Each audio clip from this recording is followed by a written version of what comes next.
Hello everyone, কেমন আছেন আপনারা সবাই? আশা করি সবাই অনেক বেশি ভালো আছেন। আমিও আলহামদুলিল্লাহ অনেক বেশি ভালো আছি।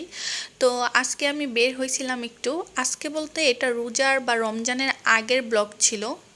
তো আপনারা তো জানেনই আমার ভিডিওগুলো শেয়ার করতে করতে একটু লেট হয়ে যায়। তো আমরা দুজন একটু হাঁটতেছিলাম, হাঁটতে হাঁটতে আমরা চলে গিয়েছিলাম নিউ মার্কেটের দিকে। মানে আমরা ধানমন্ডি থেকে হাঁটতে হাঁটতে নিউ মার্কেট চলে আসছি। তারপর আসার পর ভাবলাম যে এখান থেকে বেলপুরি খাবো না পানিপুরি খাবো। তারপর আমার তো পানিপুরি পছন্দ, বেলপুরিও পছন্দ, তবে পানিপুরিটা আমার বেশি ভালো লাগে। তারপর সেখান থেকে আমরা পানিপুরি নিয়ে নিলাম। আর মামা আমাদেরকে একটা কর দিয়ে দিল। আমরা জিজ্ঞাসা করি নাই যে মামা পানিপুরি কত করে। যদি জিজ্ঞাসা করতাম তাহলে মামা অবশ্যই দাম বলতো। তো উনি দাম বলে নাই, আমরা ভাবছিলাম 30 টাকা করে, কারণ আমরা সবসময় 30 টাকা করেই খাই। কিন্তু মামা আমাদের কাছ থেকে 50 টাকা করে রাখছে। এজন্যই যে কোনো জিনিসের দাম জিজ্ঞাসা করা, দাম জানা থাকলেও নতুন কোনো জায়গায় গেলে অবশ্যই সেখানকার দাম জিজ্ঞাসা করে নেওয়া ভালো। তো যাই হোক, আমাদের যদিও দিয়েছে 30 টাকা পরিমাণের, কিন্তু নিয়েছে আমাদের কাছ থেকে 50 টাকা।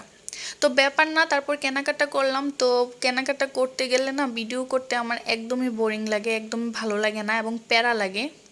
তাই আর কেনাকাটার সময় ভিডিও করা হয় না। আর কেনাকাটা বলতে আমরা এমনিতে ঘুরতে গেছিলাম, কোনো কিছু কিনবো ওই উদ্দেশ্যে যাই নাই। তো ঘুরতে যাওয়ার সময়ই আমরা কিছু কেনাকাটা করে ফেলি।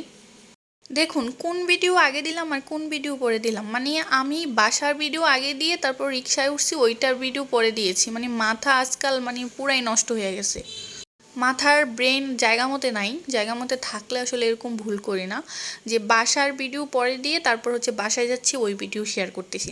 তো যাই হোক, কোনো ব্যাপার না। তারপর বাসায় আসলাম।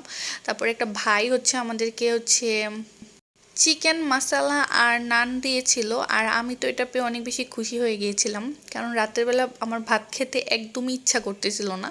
তো যে ভাই এটা দিয়েছিল ওই ভাইকে অসংখ্য অসংখ্য ধন্যবাদ। ভাই মেবি নিউ বিয়ে করছিল, নিউ ম্যারিড লাইফ লিড করতেছে। তো সেই উপলক্ষে ভাই এটা সবাইকে খাওয়াইছিল। তো সেখান থেকে আমার হাজব্যান্ড না খেয়ে আমার জন্য নিয়ে আসছিল।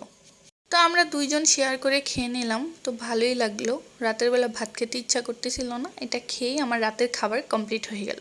তো আমার ভিডিওটি আজকে এই পর্যন্ত। ভিডিওটি যদি ভালো লাগে অবশ্যই লাইক কমেন্ট অ্যান্ড শেয়ার করে দিবেন, কারণ আপনারা লাইক কমেন্ট অ্যান্ড শেয়ার করলে আমার ভিডিও আপলোড দিতে অনেক অনেক বেশি ভালো লাগে। এবং কি বলবো, নিয়মিত ভিডিও আপলোড দিতে ভালো লাগে। আর কেউ লাইক কমেন্ট না করলে আমার সবসময় ভিডিও আপলোড দিতে ভালো লাগে না। আশা করছি সবাই লাইক কমেন্ট অ্যান্ড শেয়ার করবেন।